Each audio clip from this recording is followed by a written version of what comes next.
This is a bedtime story of Henry the Queen Engine, based on the railway service by the Reverend W.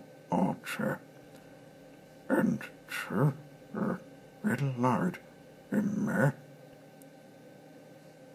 Christopher James Rush, storyteller.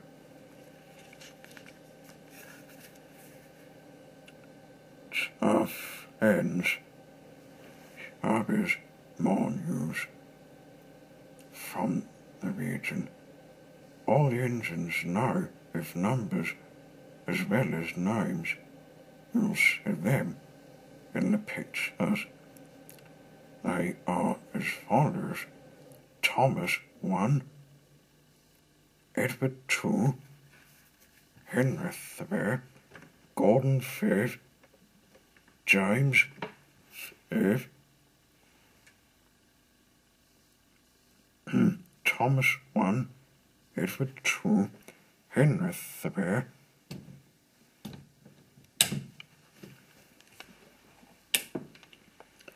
Gordon 4, James 5, and Percy 6. They expect were sorry for Henry, who was often ill and unable to work.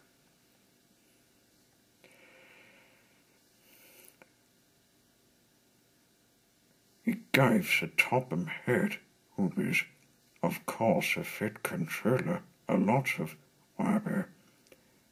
Now Henry is in shape and is ready for anything.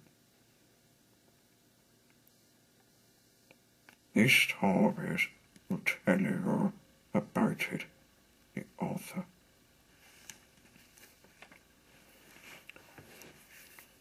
Cool.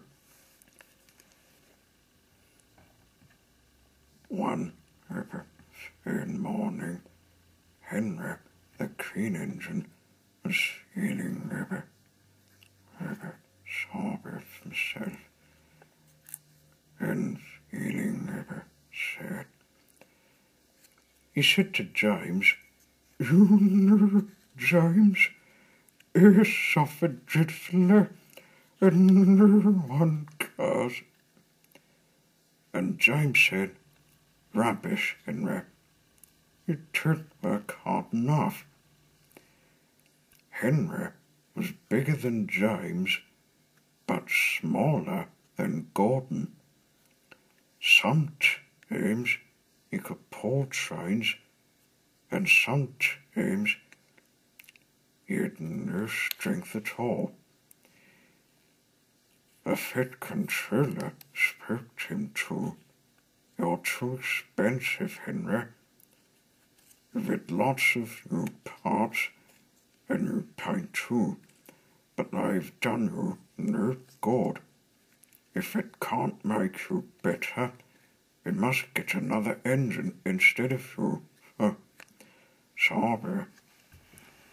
This made Henry, his driver, and his airmen sad.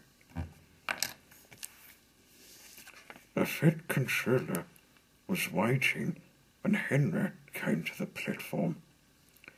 He'd taken off his hat and coat and put on overalls, climbed onto the footplate, and Henry started. "Henry's a bad steamer," said the fireman. "It builds up his fare, but it doesn't give enough head." Henry tried hard, but it was no good. He'd not enough steam, and they stopped outside Edward Station. And oh no, when they stopped there, he was rather feeling upset.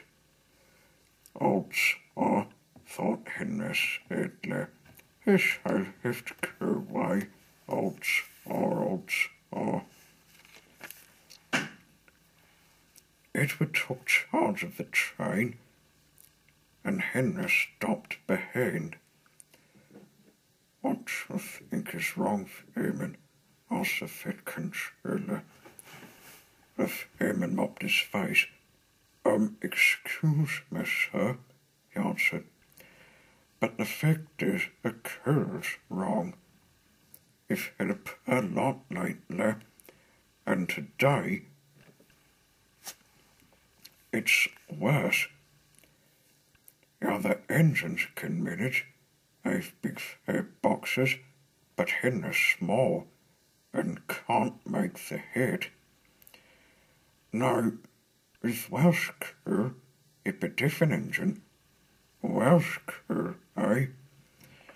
"It's expensive," said the Fed controller thoughtfully.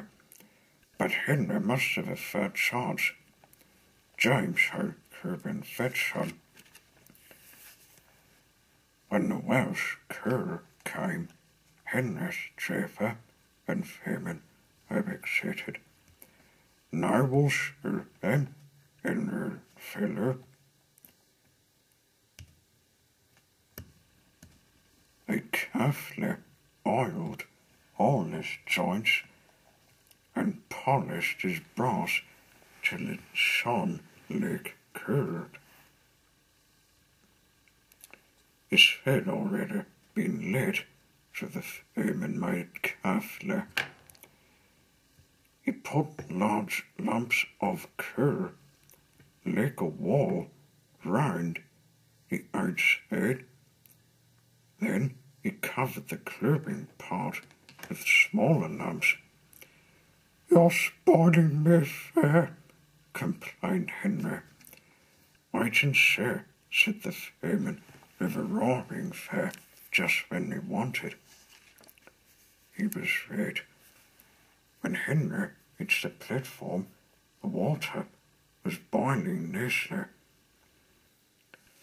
and they had to let off steam to show how happy he was.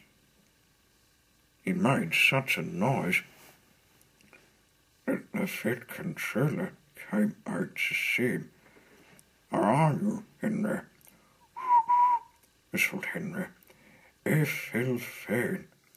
If you good driver, never better, sir, and plenty of steam. No record breaking on the Fed controller smelling. Don't push him too hard. Henry would need pushing, sir. I'll lift him back." Henry had a lovely day. He'd never felt so well in the whole of his life. He wanted to go fast, but his driver wouldn't let him.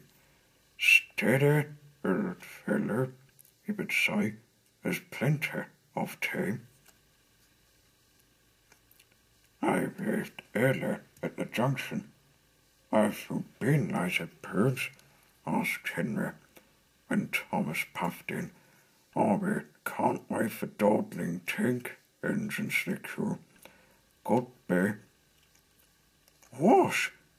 said Thomas to Anna and Clever Bell, as Henry disappeared into the far-away distance. "Have you ever seen anything like it?" Both Anna and Clever Bell agreed that they never had. As Henry, he was now looking better. And that's the end of this story. Sure.